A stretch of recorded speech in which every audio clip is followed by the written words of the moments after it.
Сәлеметсіздер ме? Мен Сәриева Сеткүл. Осы бүгінгі видеомда қызылшаның іш жүргізетін қасиеттері туралы айтып кеткім келеді.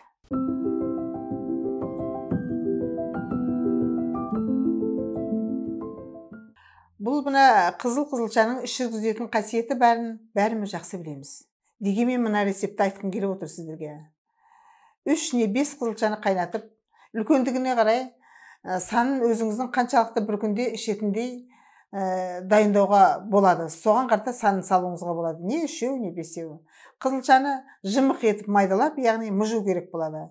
Сөлін қысып алу керек. 2 ас қасық сөлді ішіңіз.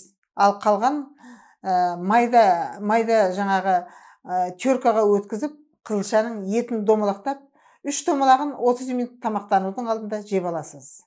Егер сіз 5 күнде бір рет сөлін ішіп, 3 домалақ қоюын күніне 3 рет жесеңіз, организм токсиннен, шлактан тазартумен қатар паразиттен де тазартасыз. Сіз тазартумен қатар жүдейсіз, арықтап, ал қызылшаның жымық аппетитті төмендетеді. Қызылшаның жымықы дейміз ғой, анау несі, жаңағы қоюы, былайынша айтқанда, аппетитті өте төмендетеді.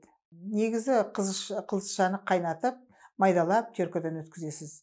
Енді тамақтың алдында жаңа жеп аласыз дедім.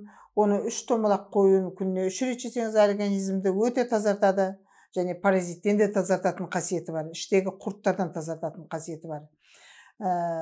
Одан кейін сіз тазартумен қатар жүдейсіз, арықтайсыз, ал қызылшаның жымықы аппетитті төмендетеді. Менен көмек алу үшін осы видеоның астына нөмірлерге хабарласуға болады. Сілтемеден өтіп, маған WhatsApp-қа жазуға болады. WhatsApp-қа жазуға болады деген жағдайда, кей жағдайларда, мысалы, көп кісілердің мына көпшілік оқып отырған жерге ұятты жердің ауруларын жазған кішкене артықтау болады. Ол көпшілік оқитын дүние ғой. Әйелдікін еркек оқитын, ол жерде үлкен кісі де, кіші кісі де отырады, бала да отырады деген сияқты.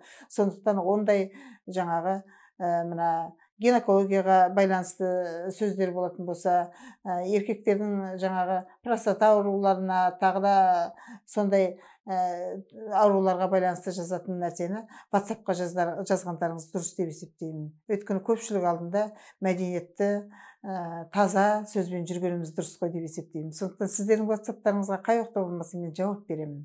WhatsApp-тарыңызға міндетті түрде жауап беремін. Қалай қолым босайды, солай мен сіздерге жауап беремін.